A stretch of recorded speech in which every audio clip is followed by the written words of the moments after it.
poder subirlo. Ahí estoy grabando. Hoy es la clase número 5, contando solamente las clases teóricas, no las clases de ejercicio y esas cosas que han hecho con Carlos.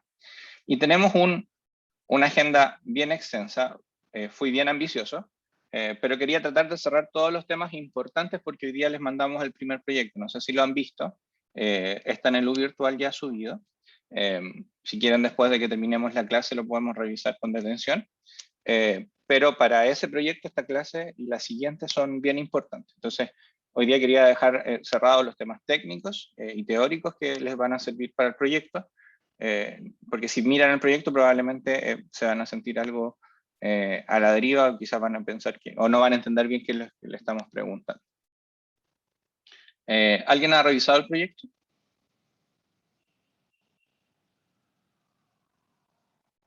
Parece que no. Yo no, profe. No, yo tampoco. Ya, entonces si se meten a U virtual, en la parte donde están los contenidos de este semestre, hay una pestañita que dice algo así como proyectos y entregas o algo por el estilo, y ahí dentro está el primer proyecto con todas sus indicaciones. Entonces, para entrar ya a tierra derecha, voy a hacer un repaso muy rápido de las cosas que hemos ido conversando sobre las bases que necesitamos para empezar a trabajar con sistemas de control. Entonces, las bases que necesitamos o que debiéramos tener en la mente y manejar de buena manera a estas alturas del curso son hacer la relación clara y tener las herramientas eléctricas para poder tomar un circuito eléctrico y expresar su ecuación en el tiempo. Entonces, lo primero que ustedes debieron hacer es saber definir circuitos eléctricos sencillos, circuitos RLC, con una o con dos mallas, cuando mucho, en el tiempo.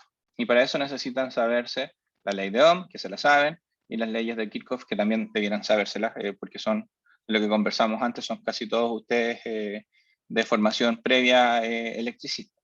Así que aquí solamente hago ese paralelo. Vamos a partir con un sistema en el tiempo, circuito eléctrico, ecuación en el tiempo, después introducimos la transformada de Laplace, que lo que hace es que nos ayuda a tener una representación en el dominio de la frecuencia compleja. Una vez que tenemos la transformada de Laplace, voy a ir avanzando con este ejemplo. Entonces finalmente vamos a ir haciendo como una especie de repaso secuencial. Partimos acá, después partimos ahí. Después estamos con la ecuación en Laplace y obtenemos la función de transferencia, que no es nada más que expresar como un cociente de la salida partido de la entrada, la ecuación de Laplace que viene del circuito eléctrico. Después introdujimos lo que conocemos como los diagramas de bloques, que para el mismo circuito podríamos decir que este es el diagrama de bloque que lo representa. Después de hablar de diagramas de bloque que se pueden hacer más compactos, que hay algunas reglas ahí que los definen, que eso lo vieron en la clase con Carlos, introdujimos lo que es el plano complejo, que es otra manera que me da otra fuente de información sobre lo mismo. Y me dice dónde están los polos y dónde están los ceros. En este caso, como el circuito es resistivo e inductivo, no tiene ceros y tiene solo un polo que está ubicado ahí donde lo marqué aquí en este diagrama. Y después definimos cómo opera un sistema de segundo orden, cuya ecuación canónica se muestra acá arriba, aquí, y que la gracia que tiene esto es que su respuesta en el tiempo, cuando yo le doy una entrada tipo escalón, es conocida. Yo puedo saber la salida y hay ciertos parámetros que me ayudan a saber cómo se va a comportar ese sistema.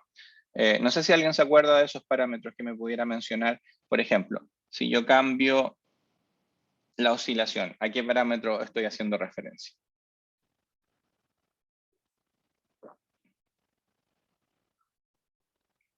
Debería ser al epsilon, ¿no?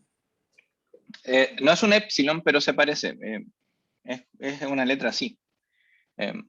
No me acuerdo bien cómo se llama, siempre le digo chi, pero puede que no sea así. Pero es como un epsilon con una colita de chancho abajo. Pero sí, ese es el factor que indica el amortiguamiento de un sistema. Entonces, se habla que cuando el sistema oscila mucho, esto va a ser así. Y cuando el sistema, y eso es un sistema sobreamortiguado y un sistema subamortiguado es un sistema que sube así. Entonces, aquí el chi es cercano a 0 y cuando el sistema sube así, el sistema está sobreamortiguado y el chi es cercano a 1. ¿Cuál es el problema de esto? Es que si yo tengo un sistema con un coeficiente de amortiguamiento muy bajo y estoy controlando corriente, por ejemplo, podría ser que la corriente de forma de onda. Espérenme, que se me apagó el...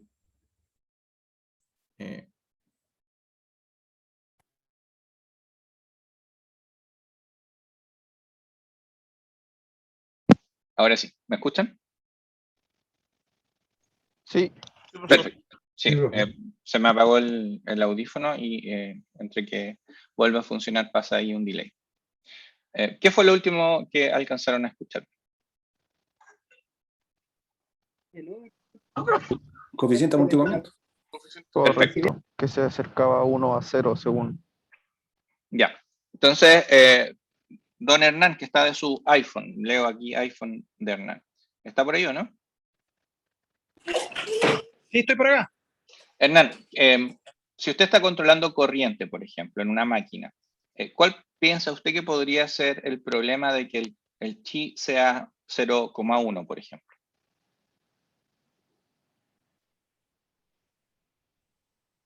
No sé si se alcanza a entender la pregunta que les hice.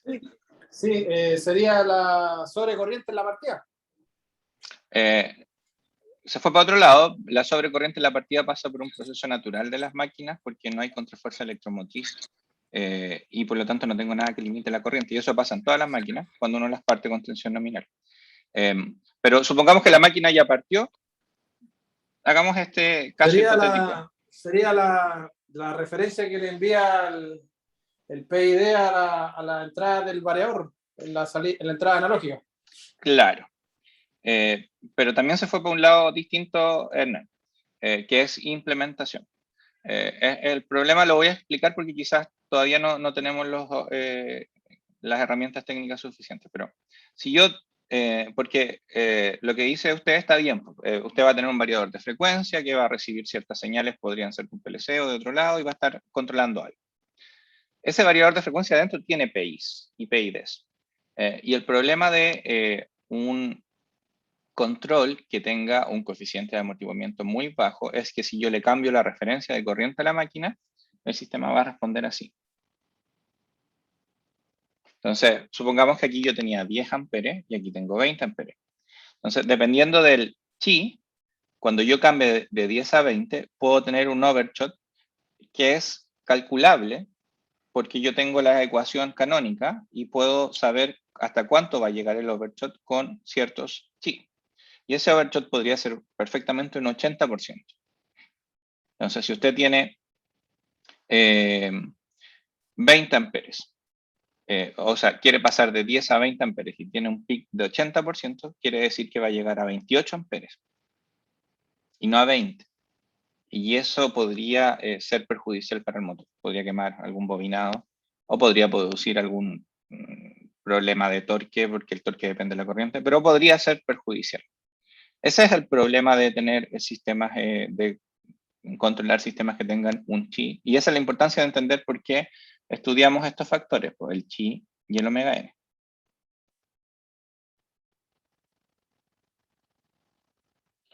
Ahora, hice este paso a paso para solamente sintetizar los temas de los que hemos conversado. Hasta aquí, ¿tienen alguna duda? Esto está, yo sé que puede estar más o menos familiarizado, pero al menos tienen que tener claros los nombres y los conceptos. Así que si hay alguien que tenga alguna duda particular de cualquiera de estos temas, sistema en el tiempo, transformada de Laplace, función de transferencia, diagrama de bloques, plano complejo o sistema de segundo orden.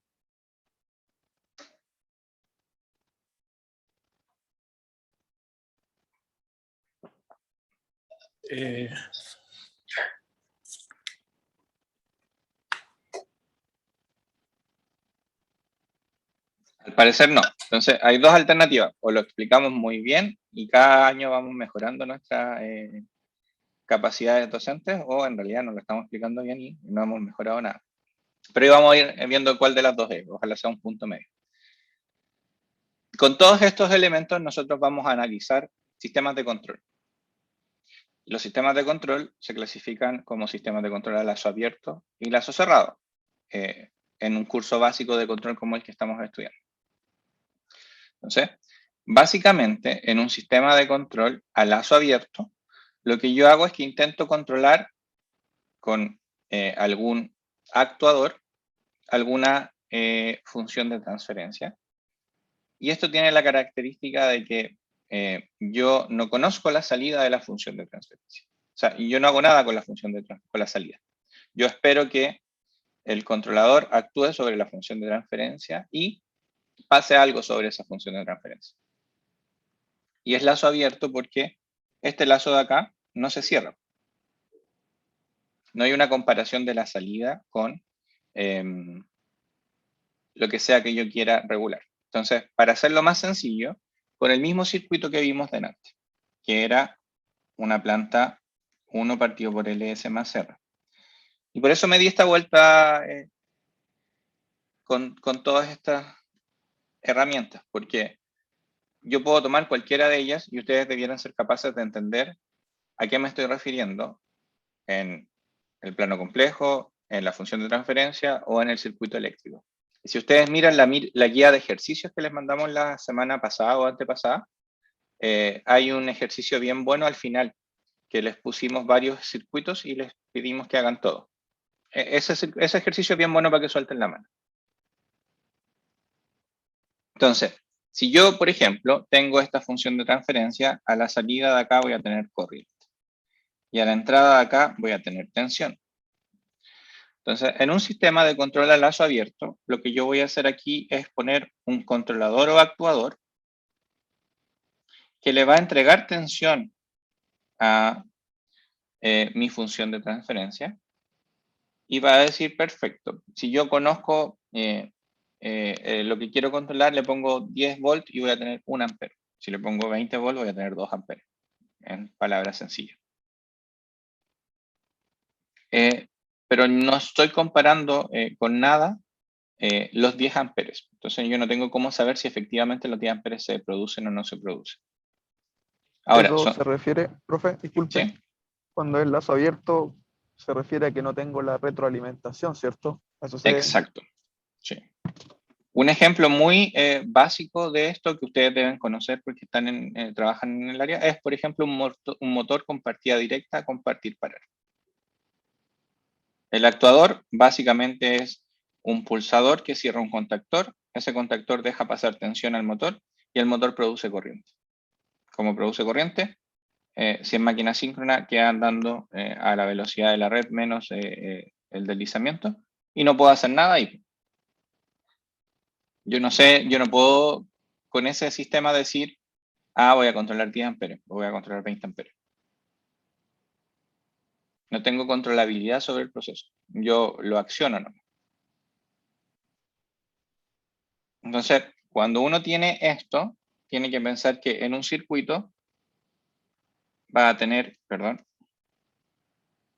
una fuente de tensión, el resistor, el inductor, y la corriente por acá.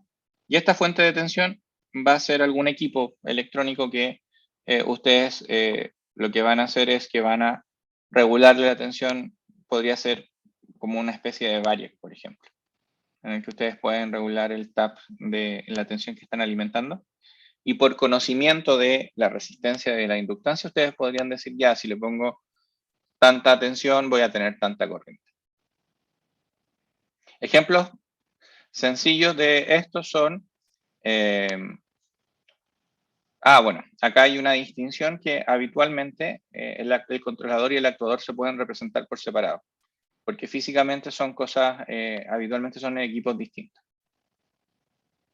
Entonces, lo que es, por ejemplo, el controlador en el ejemplo de la partida directa sería la botonera, donde tengo el partir parar, y el actuador sería el relé o el contactor más bien que da el paso de la tensión.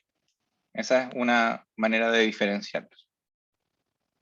Y procesos que se controlan a lazo abierto son, por ejemplo, los semáforos. En los semáforos yo tengo la luz verde, espero cierto tiempo, paso a la luz amarilla y después paso a la luz roja. Pero si hay tráfico, más o menos tráfico, las luces no tienen la capacidad de estar sensando el tráfico que está esperando como para adaptar los tiempos. Otro ejemplo de algo a lazo abierto es cómo yo controlo o cómo yo opero una lavadora. Yo a la lavadora le meto ropa y le hago un proceso de lavado, pero ese proceso de lavado no identifica si la ropa estaba muy sucia o muy limpia. Se repite siempre igual. Que la lavadora tenga hartos botones y que uno pueda seleccionar varios procesos de lavado es como tener varios controles a lazo abierto distintos. Pero a lazo cerrado sería que lo que yo sea que quiera controlar, lo mida. Esa es la diferencia de lazo abierto Claro, y lazo cerrado. como que viera la ropa en este caso y dijera, ah, ya se va a hacer tal lavado. Ujú. Profesor, disculpe, Súper bien, Derek. Adelante, sí. disculpe, profesor, pero actualmente hay algunas lavadoras que uno carga la ropa, le hace un movimiento y calcula la cantidad de agua que necesita. ¿Eso sería un lazo cerrado? Buena pregunta. No, Marco, ¿no es cierto? Sí, Marco. Claro, porque ahora está esta lavadora de carga frontal. Uno echa la ropa, la lavadora hace unos pequeños giros y después, de forma automática, calcula la cantidad de el nivel de agua. Claro. Sí, en Entonces, eso tiene ¿eso razón. Eso claro, es sería un lazo eso es cerrado? sí, porque debe tener un sensor de peso. Pero es un lazo cerrado solamente para decidir cuánta agua está ingresando. En la lavadora uno podría establecer varios procesos de control. Una lavadora a lazo abierto, uno mete la ropa y le echa siempre la misma agua, que es la agua que uno determina en esos niveles de medio, bajo y alto. Y sí, tiene razón de que hay lavadoras que deciden solas, porque deben censar la cantidad de ropa. Y ahí viene lo clave. La diferencia entre un lazo abierto y un lazo cerrado es que yo censo lo que sea que quiera controlar. En el caso de que yo quiera controlar el nivel de agua, tengo que censar el peso de la lavadora, o sea, de la ropa, para determinar el nivel de agua que necesita esa ropa. Pero si lo pienso de otra manera, en la lavadora, si el objetivo final es la limpieza de la ropa, ahí es lo que decía Derek. Yo tendría que estar mirando la ropa, por ejemplo, si es ropa blanca, lavar hasta que la ropa blanca quede blanca efectivamente, porque muchas veces pasa que uno hace un ciclo de lavado y la ropa no sale limpia porque estaba muy sucia. Entonces, ese es el concepto que hay detrás de, en ese sentido, la lavadora es de lazo abierto.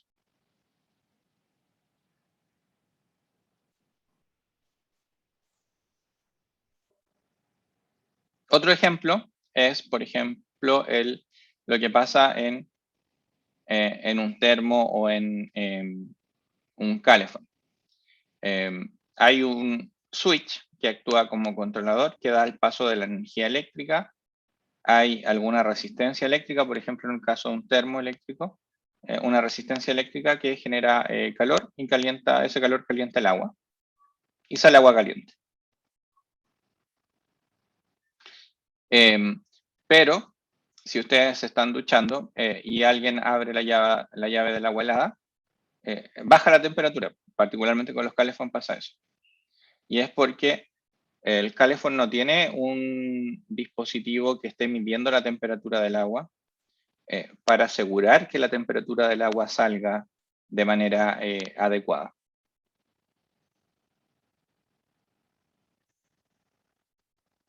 Y todo lo que yo estoy explicando, no sé si lograron ver los videos que les dejé en el U virtual la semana pasada. Los del MATLAB. Los del MATLAB. Son súper buenos esos videos. U virtual. Sí, profe, del pan. Sí, es lo mismo. Si yo tuesto pan y lo tuesto por tiempo, eso no es un sistema de control a lazo cerrado, pues un sistema a lazo abierto. Y el pan se me puede quemar. Está aquí. Videos MATLAB. Perdón, acá está. Ahí, de hecho, ellos también explican el tema de la ducha. Sistemas open loop es a lazo abierto y closed loop es a lazo cerrado. Acá está. Entonces, no tiene sentido que yo les reproduzca los videos si los pueden ver ustedes, pero la idea es que sepan que están ahí. Y lo del proyecto que les mencionaba está aquí, para que lo puedan revisar. Ahora, la diferencia, o en realidad el segundo tipo de sistema que vamos a ver nosotros es a lazo cerrado. Y aquí la gran diferencia es que yo estoy midiendo lo que sea que quiera controlar. Por eso aquí, si ustedes se fijan, hay un lazo retroalimentado y se incluyen dos elementos básicamente. Se incluye un sensor y ese sensor mide la señal que yo estoy controlando y se incluye una referencia. Entonces yo comparo lo que sea que estoy controlando con la referencia y genero un error. Y ese error es la señal que le dice al controlador, bueno, usted tiene que hacer algo y la misión del controlador habitualmente es reducir el error a cero. La estructura de un sistema de control a lazo cerrado, entonces básicamente se diferencia de la anterior en que yo tengo este equipo que sensa lo que sea que yo quiera controlar. Entonces, en el ejemplo del circuito eléctrico, que era un circuito muy sencillito, que es algo así, yo voy a tener, si miro su diagrama de control, voy a tener aquí la planta, que es 1 partido por LS más R, y aquí voy a tener corriente, y aquí voy a tener tensión, y aquí voy a tener el controlador, que todavía no sabemos qué es, pero al final de esta clase vamos a saber qué es. Entonces, a lazo abierto, lo que yo decía es, bueno, yo sé cuánto vale la resistencia y la inductancia, entonces yo puedo decir si tengo 10 volts, tengo 1 ampere y así sucesivamente. Ahora, ese sistema es simple, sí, pero depende del conocimiento del circuito. ¿Qué pasa si la resistencia se calienta y cambia su valor? ¿O qué pasa si por ABC hay alguna perturbación? Ahí yo ya no puedo seguir decir, bueno, si pongo 10 volts, tengo 1 ampere, porque la resistencia ya va a ser distinta. Entonces, lo que yo tengo que hacer es, para cerrar el lazo, es medir la corriente. Y aquí yo pongo un H1, que es el sensor. Yo mido esa corriente y aquí voy a tener una corriente medida. Entonces, lo que yo hago en resumidas cuentas es que, bueno, me genero una corriente de referencia, la sumo y la resto, en realidad la resto, no la sumo, la resto con la corriente medida y aquí voy a tener un error de corriente. Y el controlador va a estar siempre mirando ese error de corriente, cuando el error de corriente es igual a la corriente de referencia menos la corriente medida, y si esto es 0, implica que la corriente de referencia es igual a la corriente medida. Entonces, el controlador sabe que lo está haciendo bien cuando mide un error que sea 0. Profe, y cuando ese controlador mide o detecta ese error, modula para poder corregirlo. Exacto, súper bien, Joselina. Lo que hace el controlador en este mismo ejemplo es que dice, bueno, si yo le digo que quiero 10 amperes y él mide 9, va a detectar un error de 1 ampere. Y él va a traducir ese error de 1 ampere, de alguna manera, a una tensión un poquito más grande. Entonces va a subir la tensión y la corriente va a pasar de 9 a 11, por ejemplo. Entonces ahora va a tener un error de -1 y después va a decir, chuta, me pasé, tengo que bajar la tensión, va a bajar la tensión y ahí el controlador empieza a modificar la tensión hasta que logra ver un error de 0.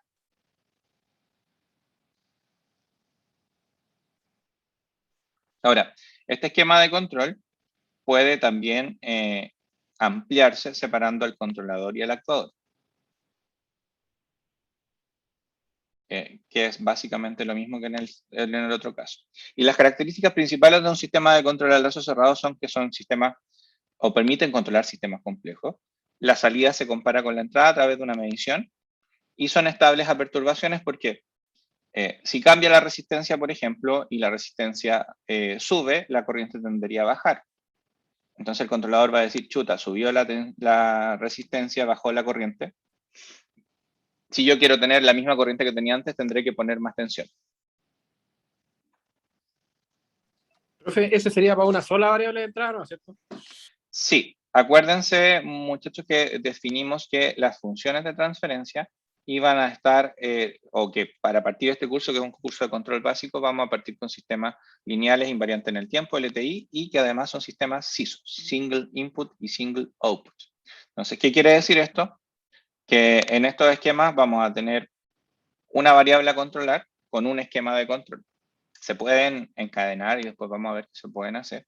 Y en cursos superiores de control 1 puede hacer cosas MIMO que son de múltiples entradas y múltiples salidas. Pero por ahora vamos a controlar una sola variable.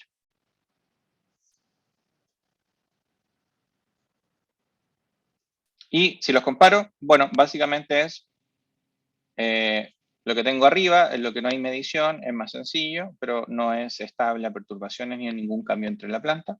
Lo que tengo acá, que podríamos decir que es más costoso porque tengo un sensor, pero es estable y es básicamente la estructura de control con la que vamos a trabajar todo el curso.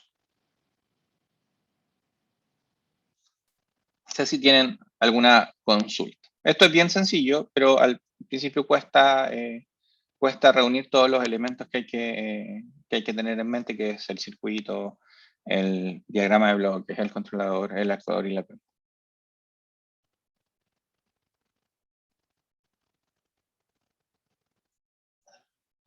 ¿Vamos bien hasta acá?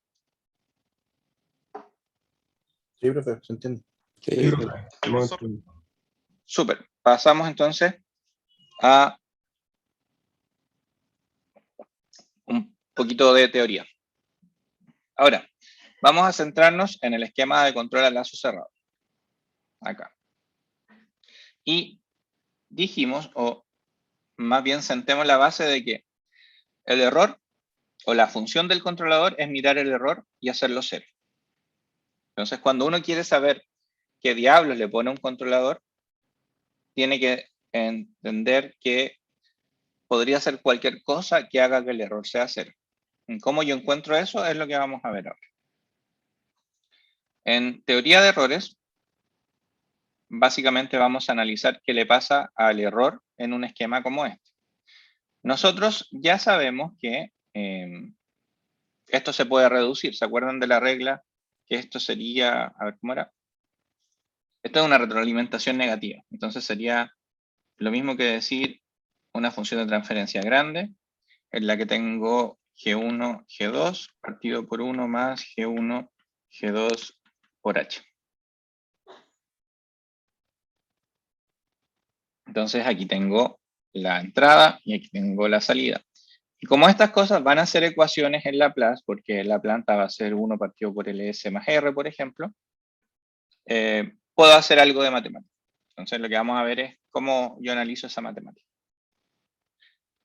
Lo importante a considerar es que cuando yo analizo el error, lo que tengo que saber es que el controlador tiene que responder en dos estados, básicamente, en el estado estacionario y en el estado transiente o respuesta dinámica. ¿Tienen idea de a qué me refiero con estado estacionario y respuesta dinámica o transiente? Yo no, profe. Ya. Cuando uno estudia circuitos eléctricos, siempre no sé si estudiaron fasores, por ejemplo, en alguno de sus cursos anteriores.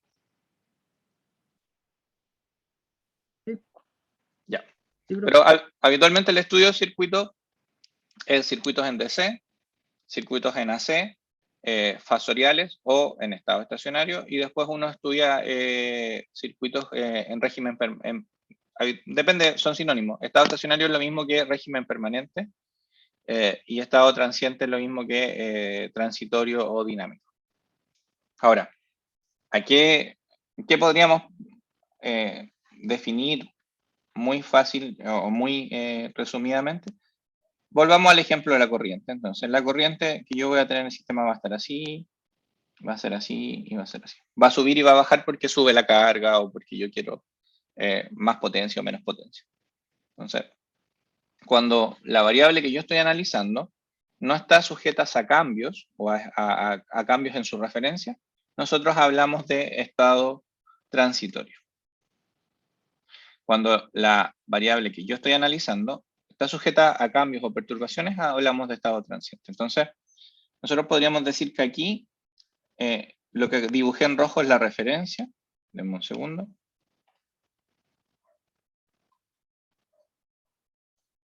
Y lo que voy a dibujar en celeste es la corriente real. Entonces la corriente real parte en 0, va a llegar a su referencia, va a ser así. Y sigue su referencia. Entonces, en los periodos en que está cambiando la corriente, aquí, acá y acá, hablamos de estado transitorio o de respuesta dinámica. El resto es régimen permanente, básicamente.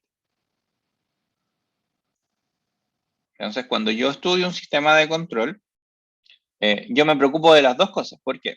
Porque si yo dejo el motor andando y le digo que ande a 10 amperes, yo quiero que si lo dejo ahí una semana andando a 10 amperes, el motor efectivamente esté consumiendo 10 amperes. Eso es cómo se va a comportar el motor en estado estacionario. Ahora, si yo durante esos días de operación le necesito cambiar la referencia 15 veces, yo quiero que cuando pase de 10 a 20 amperes, el motor llegue a 20 o a 21, pero no a 30 o 35, porque me puede quemar lo que sea que esté accionando. Y eso es cómo se comporta el error en estado dinámico. ¿Se logra entender la diferencia?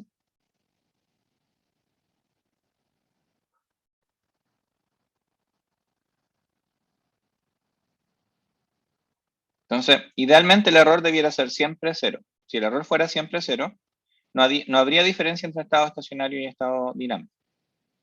En la vida real, el error es 0 o tiende a 0 en estado estacionario y es lo más chico que yo pueda lograr en estado dinámico. Entonces, cuando analizo el error, tengo que tener estas dos cosas en consideración. Ahora, el análisis del error es más o menos sencillo. Déjenme borrar acá que rayé. Cuando yo tengo la función reducida de este diagrama de bloques,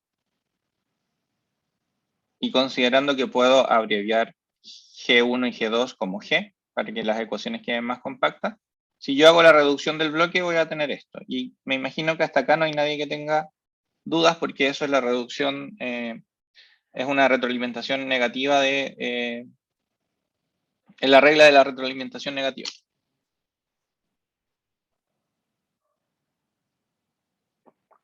¿O hay alguien que no entienda lo que estoy haciendo?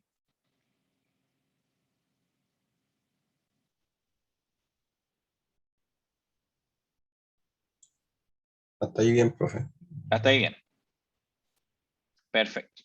Ahora, si yo considero que el error es igual a I asterisco menos I, y reemplazo esa ecuación acá, basta hacer un par de cosas, de algunos cambios algebraicos, y voy a encontrar que la ecuación del error es esta. Esa es la ecuación del error en Laplace. Entonces, lo único que estoy haciendo es tratar de ponerle una ecuación al error. ¿Por qué? Porque yo quiero que este error sea 0. Si esa es la idea del controlador. ¿Y dónde está el controlador? Bueno, el controlador está contenido acá. ¿Por qué? Porque G es controlador G1 por planta G2. Entonces, lo que yo quiero es que el error se vaya a 0. Para asegurar que el error se vaya a 0, yo lo que puedo hacer es estudiar su límite. Esto nace del teorema del valor final que ustedes estudian en cálculo, pero básicamente uno sabe que cuando tengo una ecuación y su límite tiende a infinito, ese límite es equivalente al límite de la ecuación en Laplace por S cuando S tiende a 0. Entonces, ¿qué va a pasar? Que que si yo quiero analizar esta ecuación de aquí, puedo usar el teorema del valor final y me va a quedar que el límite del error cuando tiende a infinito va a ser equivalente al límite de la función en Laplace, que ya la encontré, por S, por eso aparece ese de ahí, cuando S tiende a 0.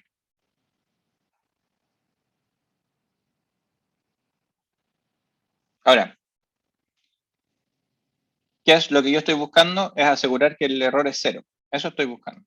Y por eso uno usa el teorema del valor final, porque puedo asemejar la ecuación en Laplace con la ecuación en el tiempo cuando el tiempo tiende a infinito, que eso es lo que yo quiero asegurar. Y por eso estas cosas funcionan y uno las puede dejar ahí prendidas todo el día. Es finalmente porque hay una base teórica que asegura que esto tiende a 0. Entonces, la idea es que este límite tiende a 0. Si yo miro esa ecuación, hay dos maneras de que tienda a 0. Que lo de arriba sea 0 o que lo de abajo sea muy grande. Que es lo que explico acá.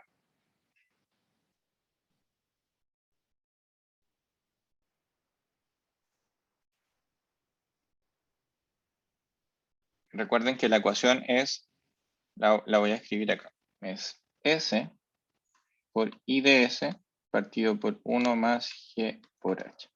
Entonces, ojo que estas tres S de acá significan, parece que no lo definí, pero significan error en estado estacionario. Es una sigla. Entonces, la idea es que la ecuación que acabo de escribir sea 0. Para que esa ecuación sea 0, el primer caso es que la referencia, o el I asterisco, sea 0. Y el segundo caso es que lo de abajo tiende a infinito. Porque cualquier cosa dividido por infinito da 0. Ahora, lo de abajo es 1 más GH. O sea, lo que tiende a infinito es G por H.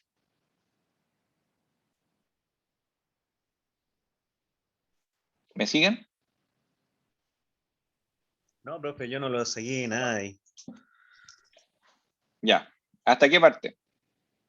Es que recién venía bajando ahí del auto, venía viajando y ahí por eso no le seguí. Si Ya, me lo puede explicar, profe. lo voy a explicar desde acá. Vale, vale. Esta es la ecuación del error. Y lo que habíamos conversado es que el error tiene que ser 0. Yo de alguna manera tengo que asegurar que el error sea 0. Esa es la misión del controlador. Pero, profe, ¿por qué hay dos G, G1 y G2? Ah, porque uno es el controlador y el otro es la planta. ¿Pero qué se refiere con la planta? El circuito eléctrico. 1 más LS más R. Esto podría ser G2. Profe, ¿Finalmente o no, profe? Disculpa, yo sí. no, tranquilo. G1 es el controlador, el que yo estoy configurando, y G2 es la planta, ¿o no? Sí, y la planta es fija. Ok. La planta no cambia las condiciones. Claro. La planta es mi circuito para el caso de estudio que hemos estado viendo durante toda la clase. Vale. Entonces, no sé quién, parece que ahí había otra consulta. Yo, profe, ¿por qué I asterisco S entra al diagrama de bloque? Ah, porque, ya. Los casos que hemos visto ha sido U, ¿cierto? Bueno, puede ser por término nomás, pero no me queda claro eso.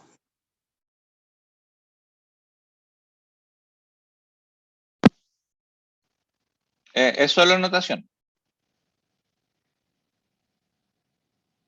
Ah, ya. Yo pensé que tenía que ver algo con la ecuación, no sé, como que... No. tuviera que Es ver- que es un buen punto, Joselina, pero es porque habitualmente el U se asocia a lo que entra a la planta. No a la referencia.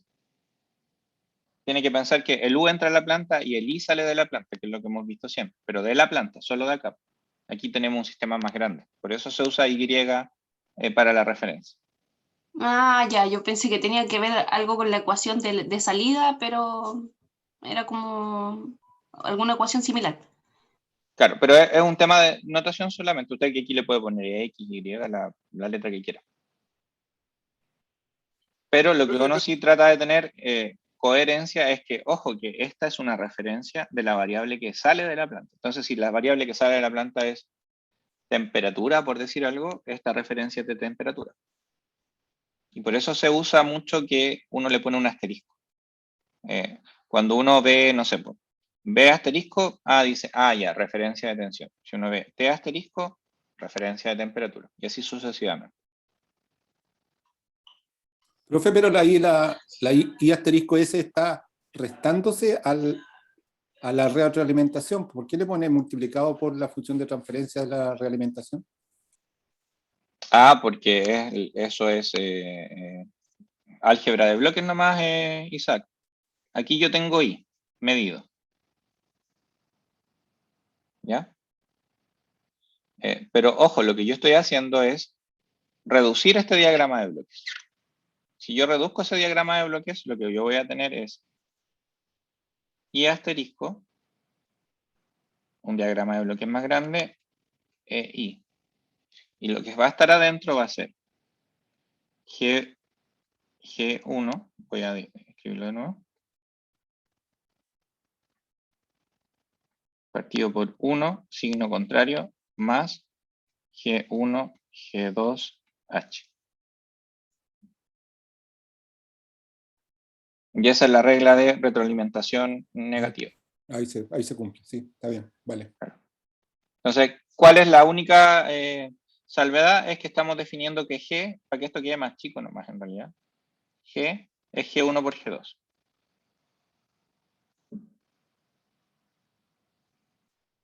Ahora, es buena que me hayan hecho volver, ¿por qué? Porque lo que no había explicado correctamente es que la planta es lo que sea que nosotros vayamos a controlar, el motor, el circuito eléctrico, el modelo reducido del sistema eléctrico nacional, una turbina eólica, lo que sea. Pero eso es fijo porque es un modelo equivalente de algún circuito eléctrico que yo quiero controlar, pero que no voy a estar cambiando de circuito eléctrico. Entonces, la planta no cambia. Lo que cambia y el grado de libertad es el actuador, porque yo lo puedo elegir como a mí se me ocurra. Entonces, cuando uno estudia el error, va a ver que el error tiene esta función de transferencia. Y esa función de transferencia nace solamente de, en esta ecuación que está acá, decir que el error es igual a I asterisco menos I y reemplazar y despejar para E. Entonces, cuando yo veo el error, lo que yo quiero analizar es que ese error sea cero. O sea, para que el error sea cero, yo uso el teorema del valor final, que me dice que... Profe, disculpe, yo me estoy perdiendo en esa ecuación, en la del error. ¿Por qué? Es solo reemplazar. Usted, de hecho, no la resuelvo porque se la dejé de tarea, pero uno dice, bueno, I es igual a G partido por 1 más G por H. Y eso por I asterisco. Y hay varias maneras de hacerlo. Pues yo podría decir, bueno, de acá yo sé que I asterisco es igual a, I en realidad,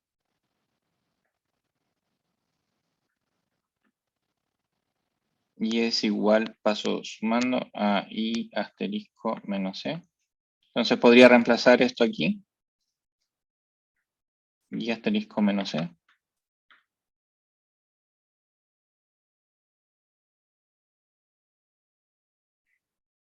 Y después voy a tener acá, que si no se los voy a hacer yo, pues, pero tengo I asterisco y tengo I asterisco. Si paso este de acá restando para allá y el E sumando, me queda que E es igual a I asterisco por menos eso. Y de ahí puedo factorizar.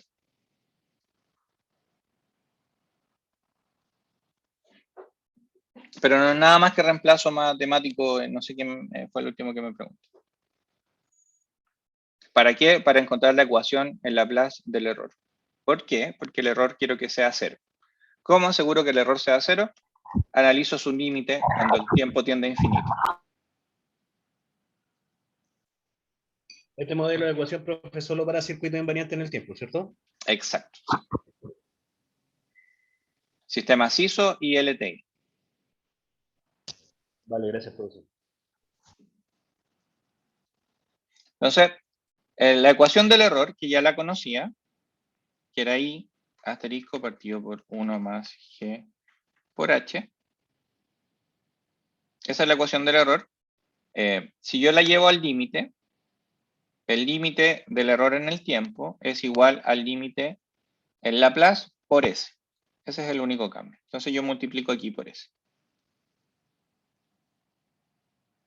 Ahora, ¿cuáles son las opciones de esto para que el límite tienda efectivamente a 0? Las opciones son que el error, que la ecuación del error sea 0. Para que la ecuación del error sea 0, el numerador tiene que ser 0, lo que no tiene sentido porque si no la referencia tendría que ser 0.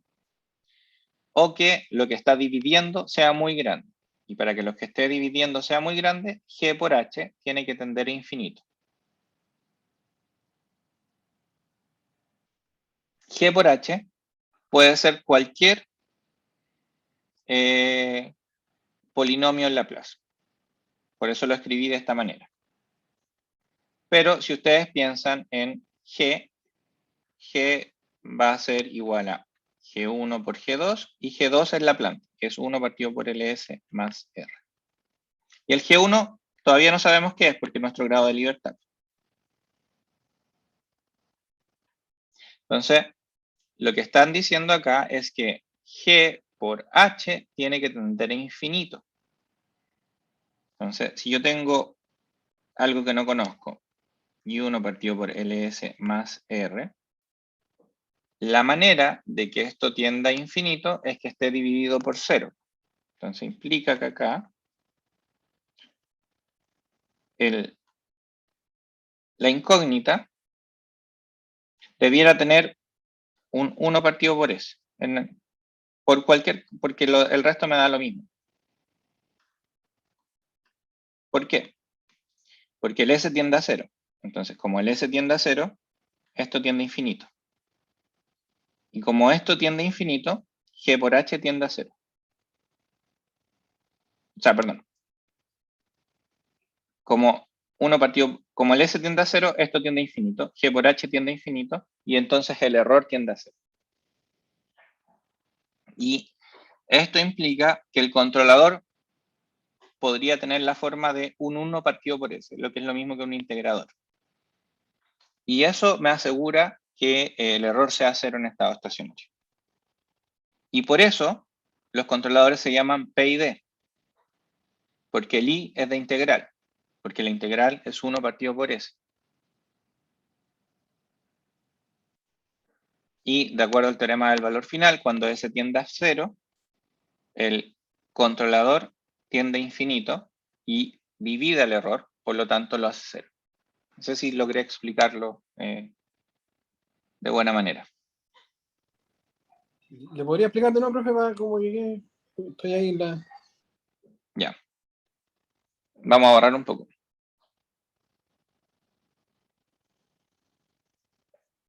Tenemos claro que el error tiene que ser 0, ¿no? De ahí estamos todos, espero que estemos todos en el mismo pie. Entonces, el error tiene que ser 0. El error en el tiempo tiende a 0 cuando el error en Laplace por S tiende a 0. Y eso es producto del teorema del valor final. La ecuación del error es la salida partido por 1 más G por H.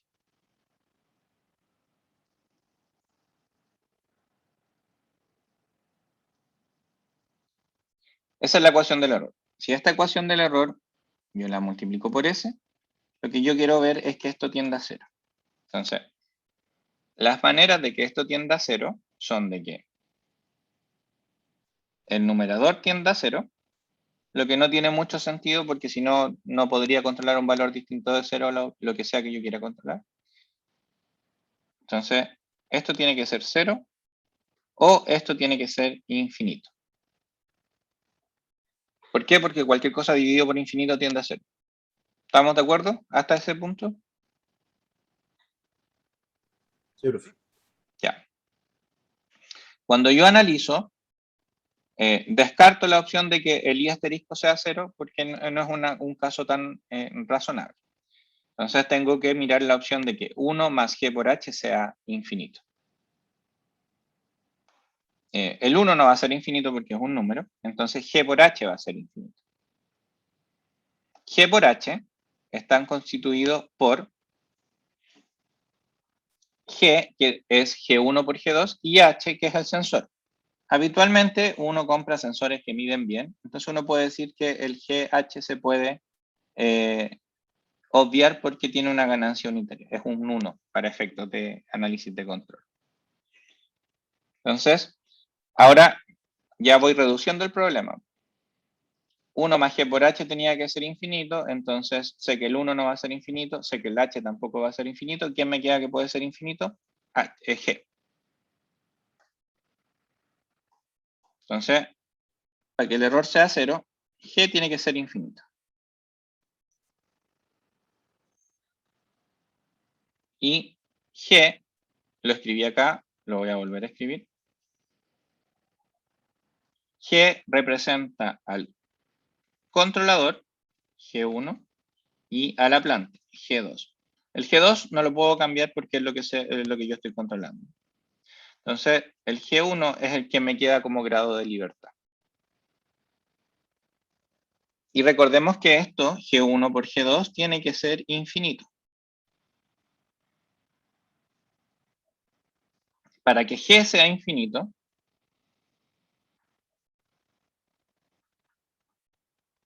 implica que o lo de arriba es infinito o lo de abajo es 0.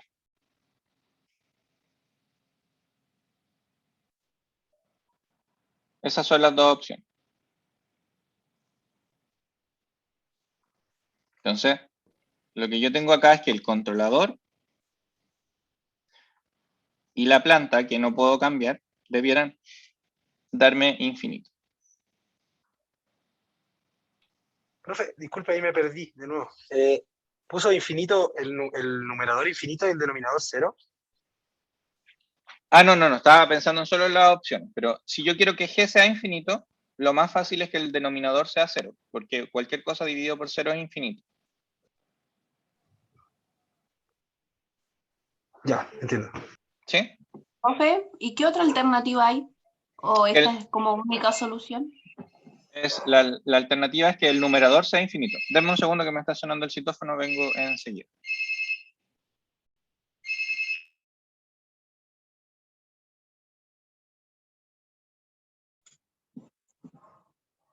Chiquillo, consulta por qué se eliminó la G de arriba en la ecuación. Y quedó como 1 partido por 1 más GH. Yo tampoco entendí esa parte, esa ecuación. Por eso pregunté, pero no me quedó muy claro. Yo la despejé, pero no se me va la G. Porque hice una igualdad, E es igual a I asterisco menos I. Y la Ahí volví. Ah. No alcancé hasta qué parte se perdió. Profesor, arriba de por qué la G desapareció y quedó en 1. Arriba. En la ecuación. Aquí. La ecuación. ¿En eso? En la otra, profe, al lado derecho, donde está el cuadro rojo. El cuadro rojo. Porque es la ecuación del error. No es la ecuación del bloque reducido. Claro, porque ahí dice ES es igual a I asterisco por 1, pero o sea, si uno despeja, ¿no debería quedar G arriba? G... No. Se cancelan. Se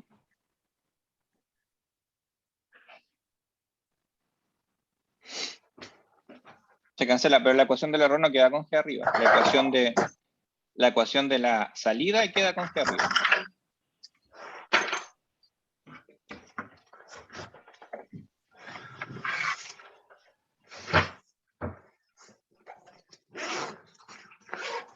Ya, hay alguien que está con el audio abierto y hay como sonido de fondo, así que le pido que lo cierre, por favor.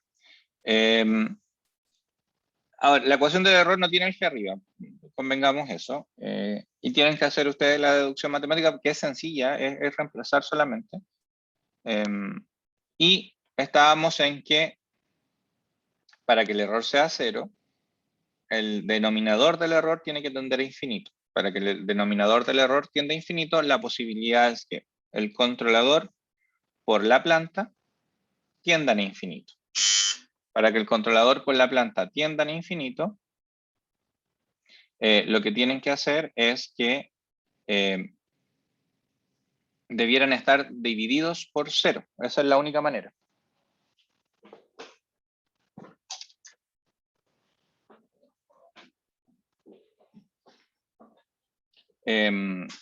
Y como van a estar divididos por 0, la planta no está dividida por 0, porque es 1 partido por LS más R. O sea, la opción que me queda es que el controlador esté dividido por 0. Y la manera más sencilla de generar esa división por 0 es que el controlador sea 1 partido por S, porque estamos haciendo todo este análisis considerando que S tiende a 0.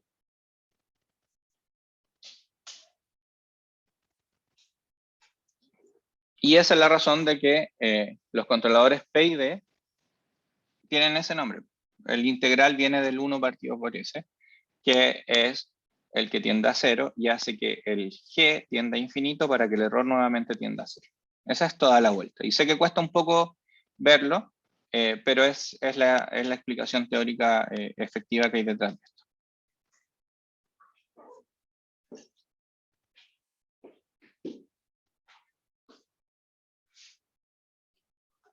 Ahora, cuando yo tengo claro eso, puedo construir esta tablita.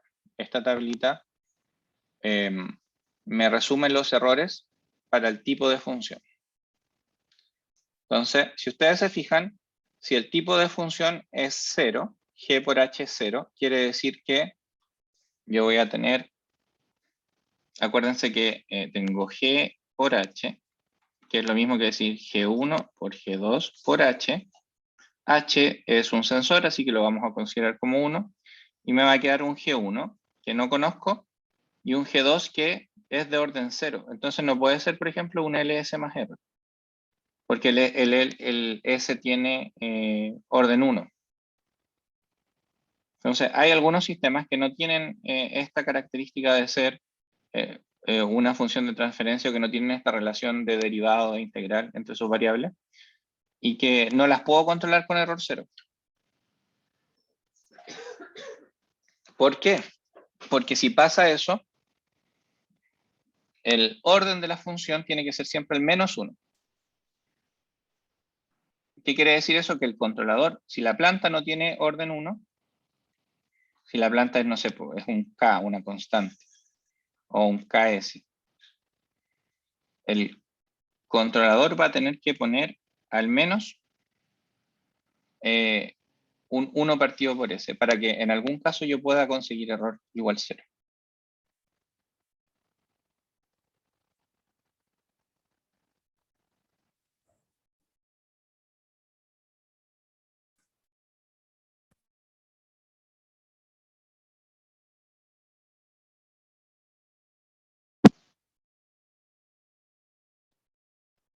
Entonces, de acá lo que yo saco como conclusión es que el controlador tiene que tener al menos un integrador. Si la función es más complicada, bueno, lo que yo voy a necesitar es que el controlador sea un integrador cuadrático o un integrador cúbico, pero finalmente el principio es que haya un 1 partido por S, que el S se vaya a 0 para que el error perdón, que el S se vaya a 0, sí, lo dije bien, para que el error se vaya a 0 también.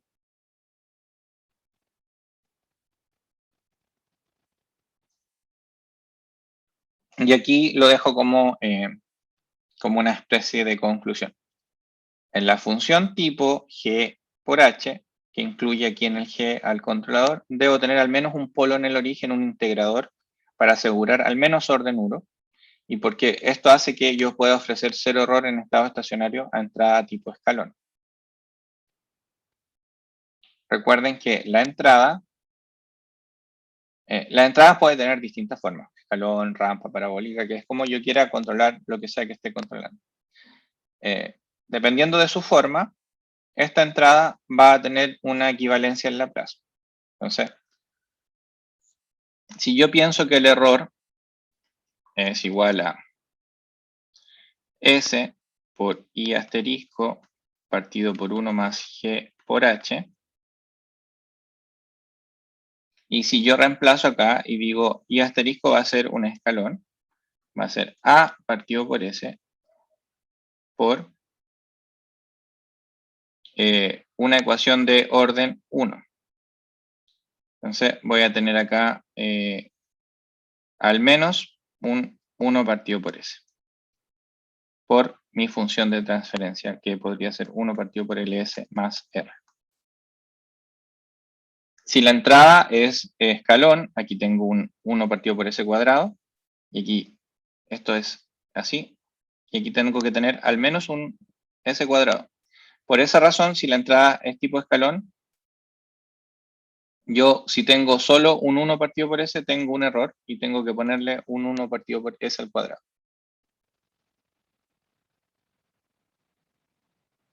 Ahora, sé que esto es difícil, el proceso de diseño es más fácil que esto, pero esta es la base teórica que les va a permitir entender cómo funcionan estas cosas. Nosotros no vamos a estar calculando ni el error, ni ninguna de estas cosas, porque hay una herramienta que lo hace automáticamente, que es la que vamos a usar siempre. Pero lo que uno tiene que tener claro es que alguien inventó esa herramienta y esa invención nace de entender bien cómo funcionan estas cosas. Entonces, la principal conclusión es que el controlador tiene que ofrecer al menos un polo en el origen, un integrador, para que el error sea 0 en estado estacionario.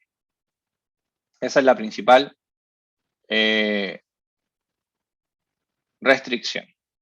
Ahora, ¿cómo pasa eso y cómo yo lo diseño?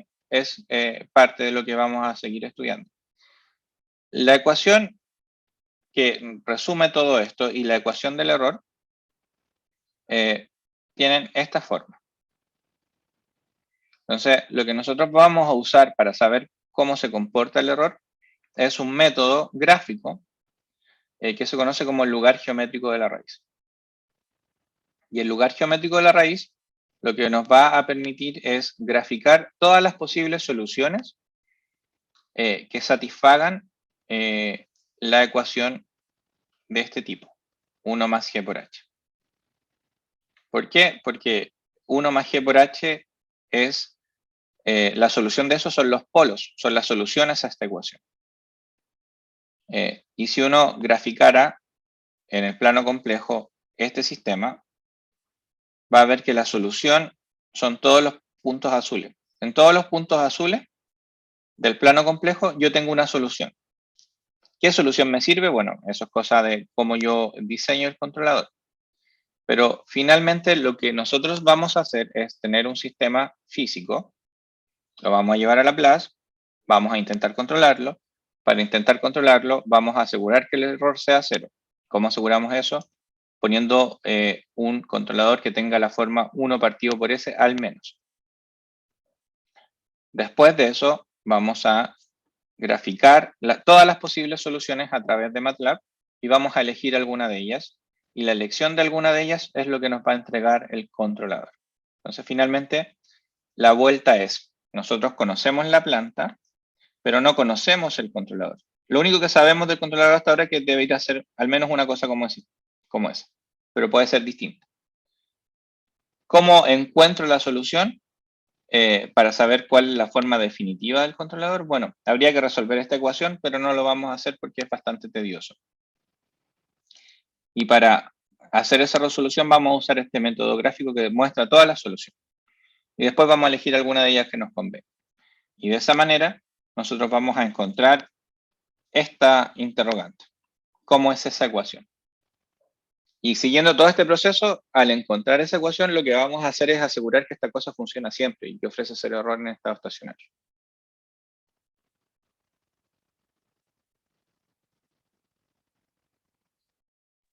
Entonces, Profe, yo ahí me volví a perder un poco. Porque, o sea, a la vista, no sé, el gráfico que puso ahí de soluciones, lo que yo había entendido es que se tenía que buscar que la G tendiera a infinito exacto, para que el denominador tendiera a infinito y así el error fuera cero. claro. Pero según las soluciones que que se veían ahí en el gráfico que usted puso, todas eran menos 1000 No, pues porque mire, fíjese en los puntos. Tengo todos estos puntos azules, pero tengo el punto azul aquí en el 0. Entonces, 1 partido por ese es esa. Ah, ya. Es que había entendido que todos los puntos azules eran la solución. Sí, pero que me sirva, ojo que una cosa es que yo resuelva esto y encuentre todas las soluciones, y otra cosa es que esa solución me asegure cero error en estado estacionario. Ah, ok. Entiendo. Entonces, hay muchas soluciones, algunas de ellas me van a servir y otras no. Y el controlador no es solo uno, y este es como un spoiler, porque el controlador, si ustedes piensan, el controlador se llama P y D. Entonces, hasta ahora hemos definido solo la parte integral. Faltan más cosas en el controlador. Ok, profe. Claro. Pero, ¿cuál es la gracia después de todo esto? Es que yo aquí voy a tener un controlador que es, no sé si alguien ha sintonizado un PI o algo así, un PID en algún variador de frecuencia o en algún equipo con autotuning, pero finalmente el controlador es una ganancia, no sé, es un KP más KI por S más KD por S cuadrado, partido por S.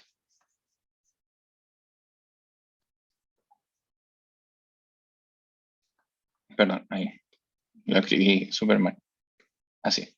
Es una ecuación así, y el KP, no sé, pues 15 más 0,7 partido por S más 120 por S. ¿Por qué da esos números? Bueno, esos números se entienden después de hacer todo este procedimiento. Entonces, una de las cosas que nosotros ponemos como objetivo de este curso es que ustedes entiendan esto. Ahora, en los equipos comerciales esta cosa se hace automática, pero lo que tienen que tener ustedes es el entendimiento de cómo diantres llego yo a apretar un botón y ese botón me da un 15, un 0,7 y un 120. Entonces, hasta ahora lo único que hemos definido es que el error va a ser 0 y eso se logra poniendo por algún lado un 1 partido por S que está medio contenido aquí. Faltan componentes todavía.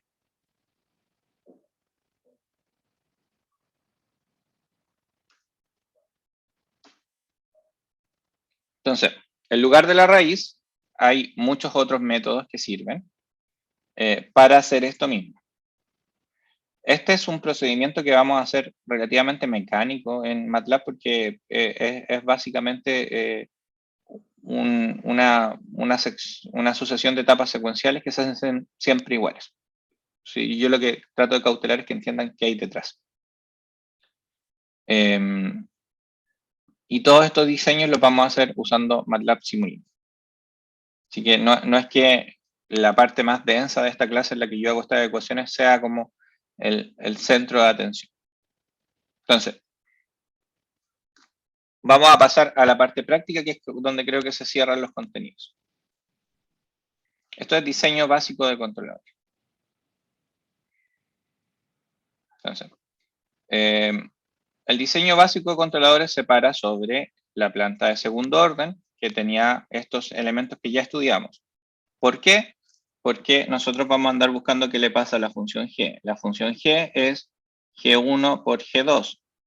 Y g1 por g2 habitualmente es una función de primer orden, como la planta, y el controlador es algo que estamos construyendo, pero que ya sabemos que tiene un 1 partido por s por algún lado.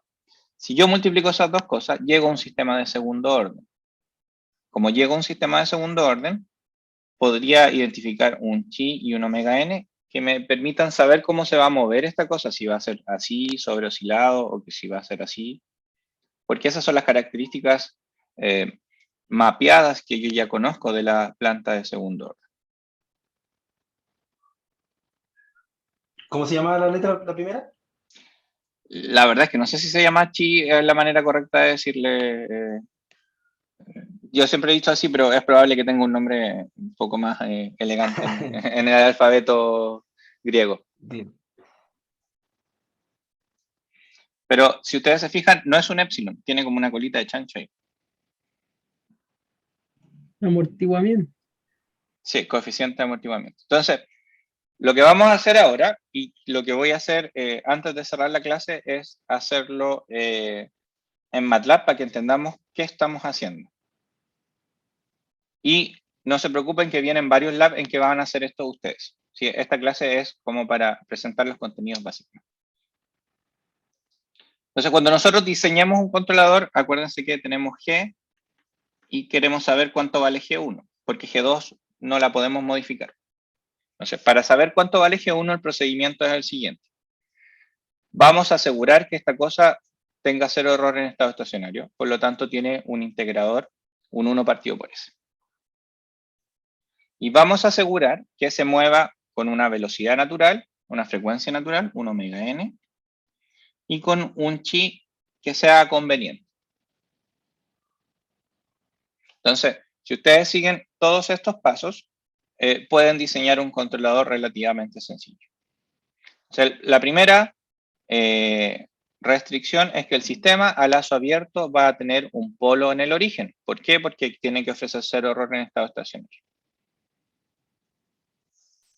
Esa es la primera restricción. Entonces, lo primero es, el controlador tiene un 1 partido por S, y si nosotros pensamos en el PID, que ustedes ya saben que es el controlador que más se usa, de ahí nace la I. La segunda es que todas las combinaciones de una misma frecuencia natural se ven en el plano complejo como una semicircunferencia. La primera podría ser 20 Hz y la segunda 30 Hz. ¿Por qué? Porque las restricciones son estas tres. Esto es lo que andamos buscando. Cumplir 0 error, cumplir alguna velocidad y cumplir algún coeficiente de amortiguamiento. Por lo tanto, el paso 3 es definir algún coeficiente de amortiguamiento. El coeficiente de amortiguamiento en el plano complejo se ve así. Esto es, por ejemplo, 0,7. Uno así es como 0,9. Y uno así es como 0,1.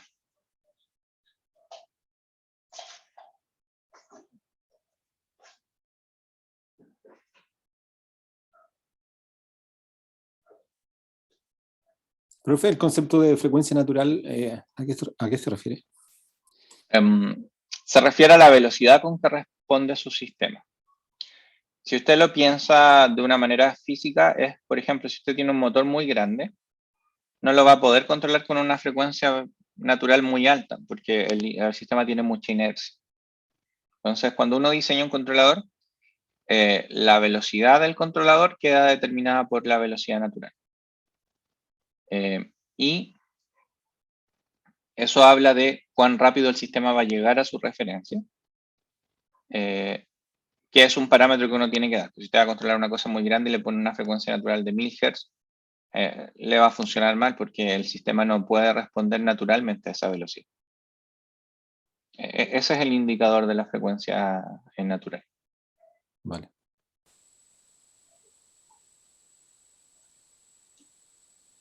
Este tercer indicador es el tiempo de establecimiento, que también lo pueden usar como una variable, pero por ahora no vamos a ahondar en él. O sea, en resumen, el controlador tiene que funcionar a lazo cerrado y ofrecer 0 error en estado estacionario, y uno le dice alguna frecuencia natural y algún coeficiente de amortiguamiento. Entonces, ¿qué va a pasar? nosotros, y por eso partí la clase así, nosotros vamos a tener un circuito. Y yo voy a querer controlar ese circuito porque le voy a dar una tensión y quiero tener una corriente. Ese circuito es lo mismo que decir un sistema de control así.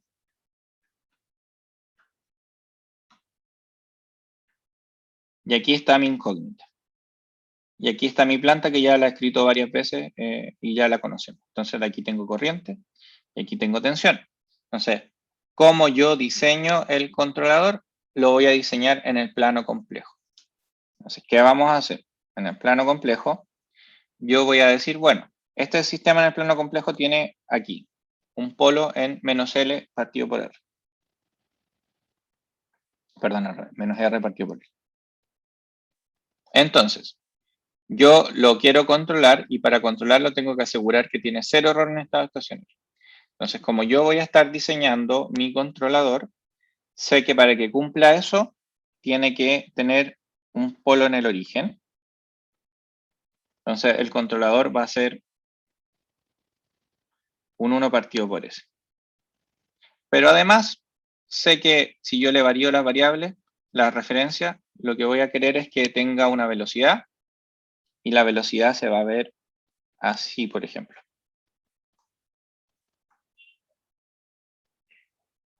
Y además quiero que tenga una frecuencia natural y la frecuencia natural se va a ver así en el plano complejo.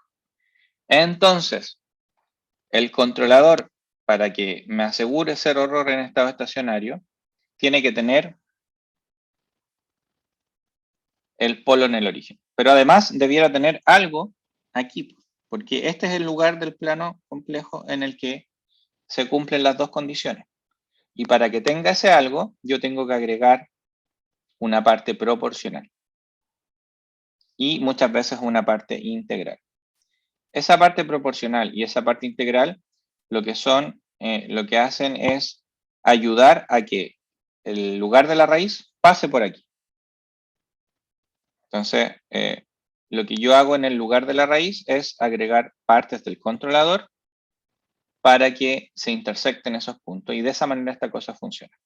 Entonces, el uso del RLTool lo voy a hacer en vivo, así que me lo voy a saltar. Y les presento el controlador que vamos a usar siempre, que es el controlador proporcional, integral y derivativo. Entonces, si uno piensa en este controlador, ya vimos súper bien su rol integral. Falta el proporcional. Y el proporcional es el que nos ayuda a que en el plano complejo yo cumpla los requerimientos de diseño. Estos controladores se pueden ver como solo proporcional, proporcional integral o proporcional integral derivativo. El más sencillo de usar es el proporcional, pero como no ofrece error 0, muchas veces no sirve. Entonces, el más popular, diría yo, que para estas aplicaciones es el PI. Si ustedes miran el PI, van a ver que el PI es Kp por S más Ki partido por S. ¿Y qué pasa con eso? Que ese PI tiene un polo y tiene un 0. El polo está en 0 y el 0 está en... Esto de aquí es menos Ki partido por Kp. Entonces, ¿qué pasa? Que cuando yo estoy diseñando esta cosa, para llegar ahí, pongo el polo en el origen que me asegura 0. Pero para cumplir estos dos, tengo que poner un 0. Y el 0 está en menos Kp, Ki partido por Kp. O sea, por aquí pongo un 0. Y eso hace que el lugar de la raíz cambie y que yo cumpla los requerimientos de diseño. Profe, no sé si me pasa a mí nomás, pero me parecen como súper tardío las notas. Entonces no alcanzo, como que no alcanzo a asociar lo que está explicando con lo que está escribiendo. No sé si me pasa a mí nomás, la verdad. Sí, a mí igual me pasa. Sí, voy a tener entonces más precaución de, quizás hay un delay ahí, y voy a tener yo la precaución de escribir más lento. Gracias, profe. Ahora, yo entiendo que esta clase es súper teórica y que tiene un nivel de dificultad amplio, pero vienen varias clases de ejercicio y de laboratorio en la que van a aterrizar todo esto. Si yo hoy día quería dejar sentadas las bases teóricas, es difícil entender esto a la primera, pero después cuando uno lo logra entender y lo hace, funciona espectacularmente. Hacer esto en la vida real y controlar algo cuando uno lo diseña a este nivel es bien gratificante. Entonces voy a abrir MATLAB y voy a abrir Plex. Y con eso vamos a cerrar la clase de hoy día.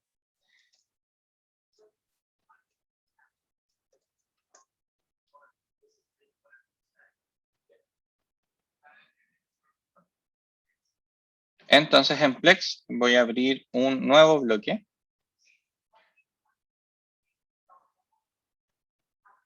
O déjenme abrir, a lo mejor tengo alguno ya funcionando.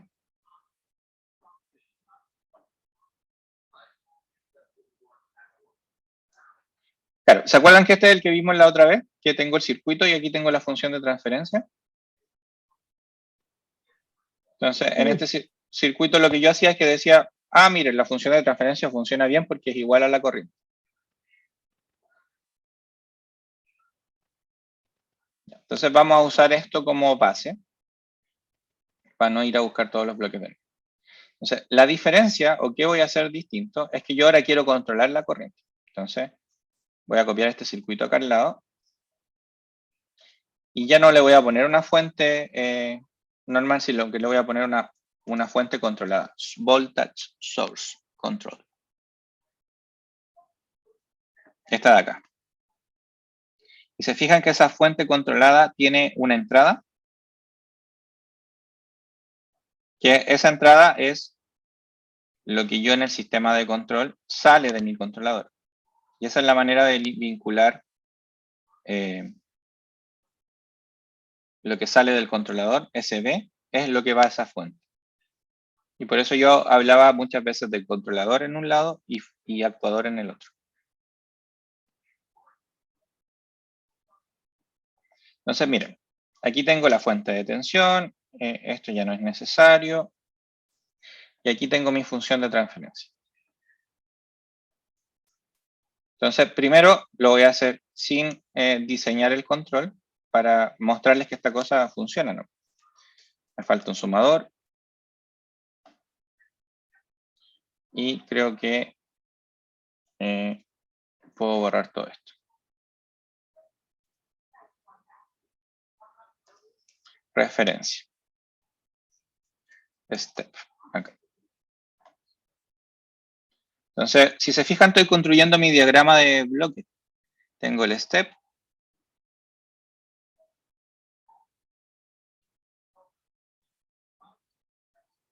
Tengo el controlador. Aquí le vamos a poner suma y resta.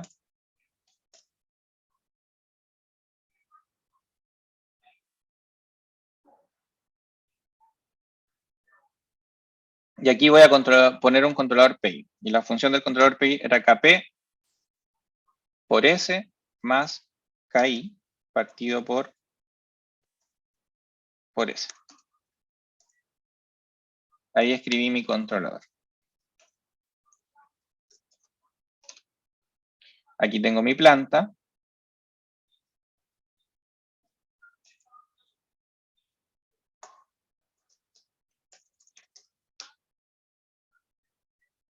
Aquí tengo mi referencia. Entonces aquí en este scope que compara dos cosas, vamos a comparar la referencia con la señal medida. Y la gracia de toda esta vuelta que me di es que tengo que saber cuánto vale KP y cuánto vale KI, que es la forma del controlador tipo PI. No lo voy a calcular, sino que voy a solamente suponer un valor. Llevo haciendo esto hartos años, entonces muchas veces ya como que lo saco medio de memoria. 100 y KI, no, al revés. 1200 y 12.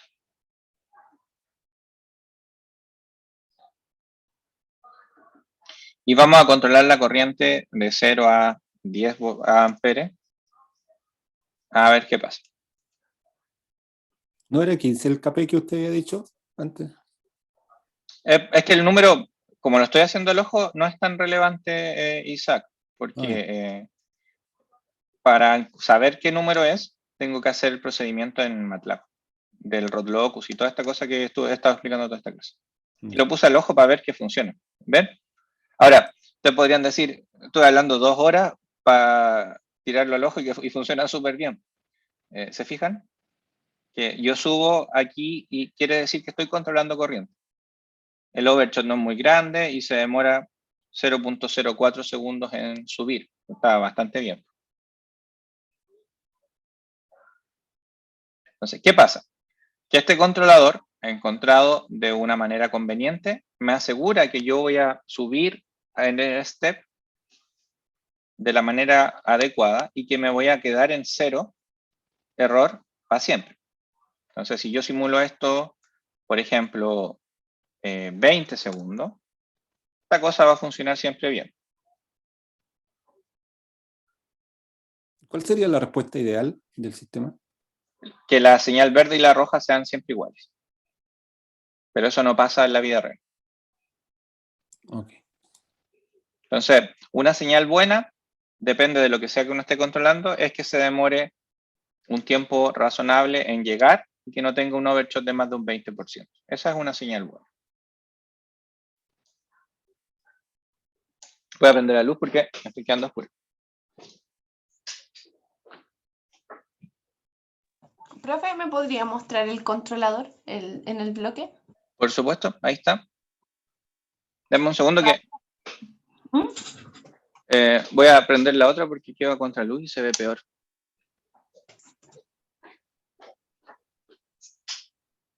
Les voy a mandar esta simulación de todas maneras a Joselina para que la pueda revisar. Ya, por favor. ¿Alcanza a ver o no?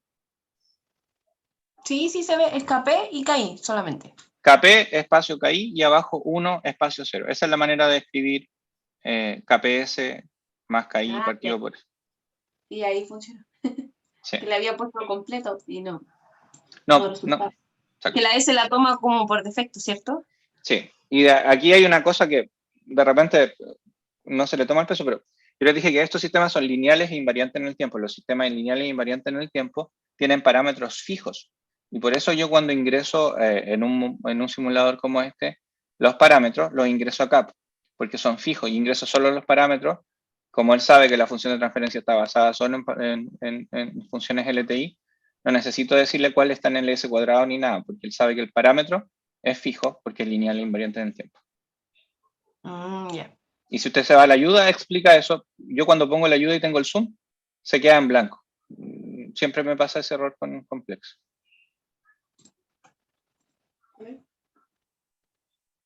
Entonces, aquí yo ya logré mi sistema de control al lazo cerrado.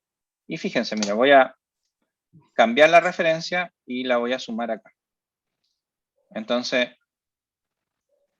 aquí. Pero aquí. Control P. Y aquí a esto le vamos a poner una suma adicional, más. Y me dice que cuando la suma es redonda, tengo que poner solo 2, así que voy a poner la rectangular.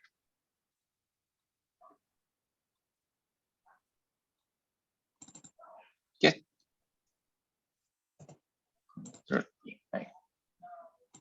Entonces, finalmente, ¿qué estoy haciendo? Estoy construyendo una referencia con 2 escalones, ¿no? Para ver que esta cosa funcione. Entonces, el segundo escalón se va a activar en 2. Y ahora lo voy a simular. Y si se fijan, la señal roja sube en 1 segundo a 10 y en 2 segundos a 20. La que no cambió fue en la señal verde, pero es porque yo estoy mostrando la señal verde solo una. Entonces, lo que yo debiera hacer acá, creo que voy a tener que hacer esto.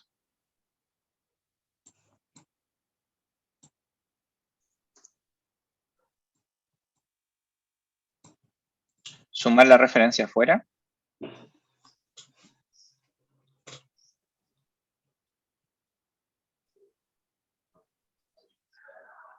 y ahí la puedo graficar.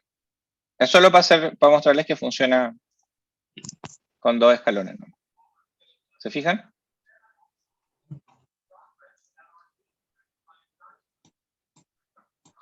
Ya, y este es mi sistema de control con función de transferencia. Pero ustedes no se tienen que olvidar que nosotros queremos controlar un circuito eléctrico de verdad. Entonces, ¿cómo lo hacemos con el circuito eléctrico? Y esa es la gracia de estas cosas. El controlador que funciona con la planta también funciona con la vida real. Entonces, este controlador de aquí le va a dar la señal al actuador. Y por eso yo hablaba en los diagramas de bloques de actuador y de controlador. El actuador es esta fuente. Y lo que yo necesito es la referencia, que es la misma que abajo.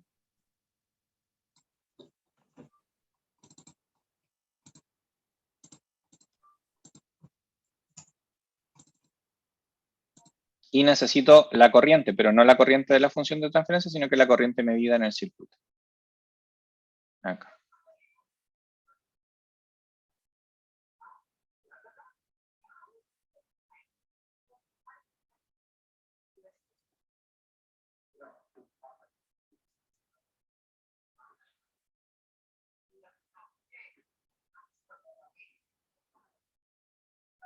Entonces vamos a, en este gráfico de acá, vamos a graficar la referencia, que es esta de acá, y la señal medida. Y esta cosa debiera funcionar igual. Efectivamente funciona igual.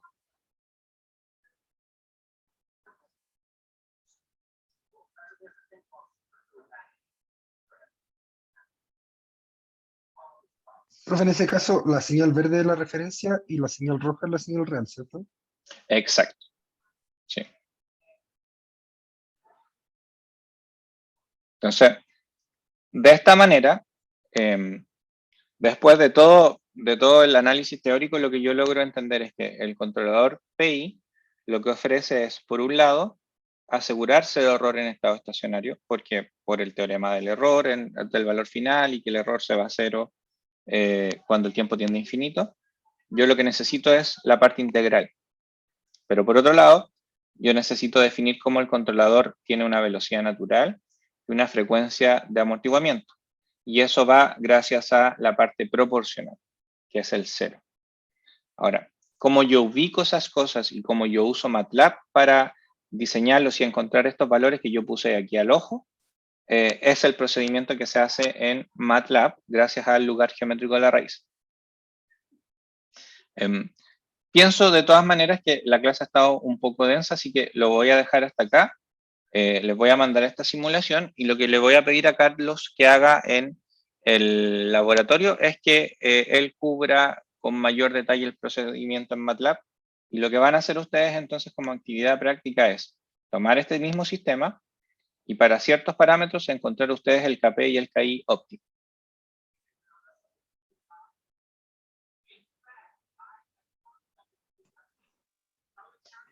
Profe, ¿dónde ponía el valor del KP y el KI? Se va a simulación, parámetros, inicialización, y yo definí KP como 12 y KI como 1200. Ya.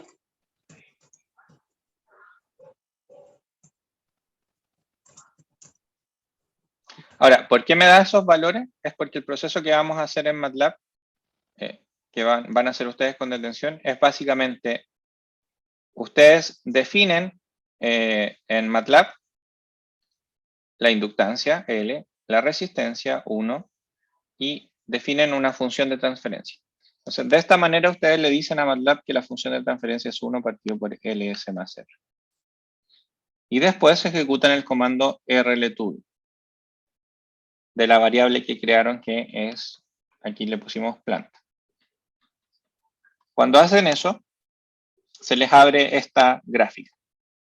Y esa gráfica lo que tiene es básicamente el polo en menos R partido por L. Entonces, Y el lugar de la raíz o la solución de todas las posibles ecuaciones hasta ahora es estas rayitas que están acá en azul. Entonces lo que van a hacer ustedes es a este entorno gráfico agregarle el polo y agregarle el cero. Agregarle el integrador y agregarle el proporcional. Entonces, cuando ustedes hacen eso, el lugar cambia. Y se ve esta circunferencia azul. Y esa circunferencia azul cambia conforme ustedes le den un valor distinto a menos KI partido por KP. Entonces, si ustedes además se dan un omega, por ejemplo 0,7, y un omega n, por ejemplo 100 Hz, que es una cosa razonable, van a ver esta línea y esta semicircunferencia, y en el punto en el que ustedes están aquí, se cumplen esas condiciones. Entonces, ¿qué es lo que tienen que hacer ustedes? Es mover el menos KI partido por KP, moverlo para allá o moverlo para acá, para que el lugar de la raíz alcance ese punto. Pero creo que no hay mejor manera de que lo entiendan que lo hagan ustedes mismos, así que en la clase del día viernes y sábado, los distintos bloques del laboratorio, lo vamos a hacer con mayor detención. Y la próxima semana yo voy a hacer un taller completo de controlar algo en conjunto con ustedes, cosa de que cerremos estos puntos de manera ya más completa.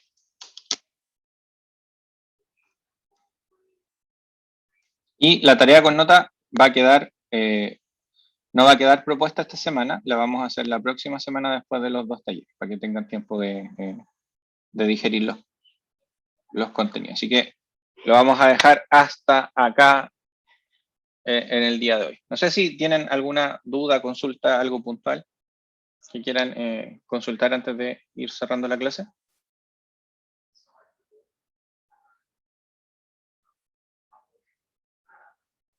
Sí, yo, profe. Dígame, Hernán. Sí, al final tenemos la nota por de los test de salida, tenemos nota de laboratorio y además tenemos una nota por la cátedra, ¿cierto? ¿Eso es? Explicarlo de lo general a lo particular. La nota final del curso se compone de la mitad de la nota del laboratorio y la mitad de la nota de la cátedra. El laboratorio tiene sus evaluaciones intermedias y su metodología. Y la cátedra tiene lo mismo. En la cátedra nosotros vamos a tener básicamente 4 notas. Una que es acumulativa por las tareas, que no les he dado ninguna, pero ya está definida la primera. Una que es por proyectos, son 2 de proyectos en realidad, la 2 y 3 son de proyectos, y la cuarta es una interrogación. Ya, profe, ahí me queda clarito. Claro. El proyecto 1, que está en el U virtual, es la nota de cátedra, la primera nota de cátedra. ¿Qué es lo que pasa? Que como ustedes tienen laboratorios, los laboratorios habitualmente son subparte de los proyectos, como para que puedan trabajar siempre lo mismo, porque cuando miren el proyecto se van a dar cuenta que tiene un grado de dificultad importante. Entonces, la metodología que hemos seguido con Carlos este último semestre es que, no sé si la mitad, pero al menos un 40% del proyecto, que es nota de cátedra, se hace en actividades del laboratorio.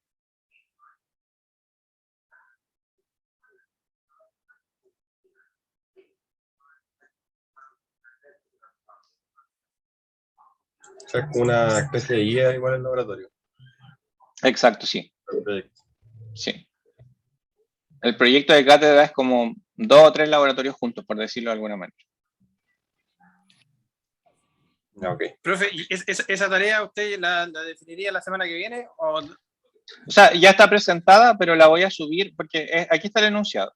Entonces yo después tomo este enunciado y lo subo en el U virtual como tarea, porque el U virtual, cuando uno le pone tareas o proyectos, calcula las notas, me da las notas, me permite revisar ahí mismo y poner las notas de inmediato. Entonces, yo tengo que tomar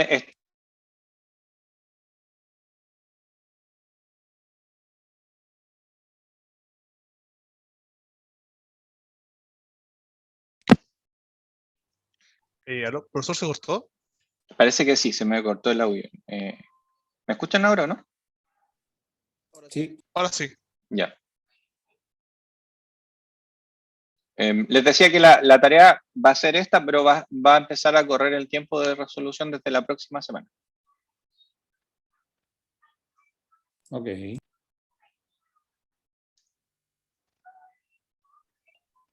Ya, profe, ahí estoy claro. Ya, estimados y estimadas, el viernes y el sábado tienen sus respectivas sesiones de laboratorio y nos reencontramos el próximo miércoles en clases para terminar estos temas. Listo, pues. Hasta luego. Entonces. Ya, un gustazo, cuídense. Gracias por la asistencia, que estén muy bien. Gracias, profe. Chao, profe, gracias. Ok. Chao, chao. Chao, profe, gracias.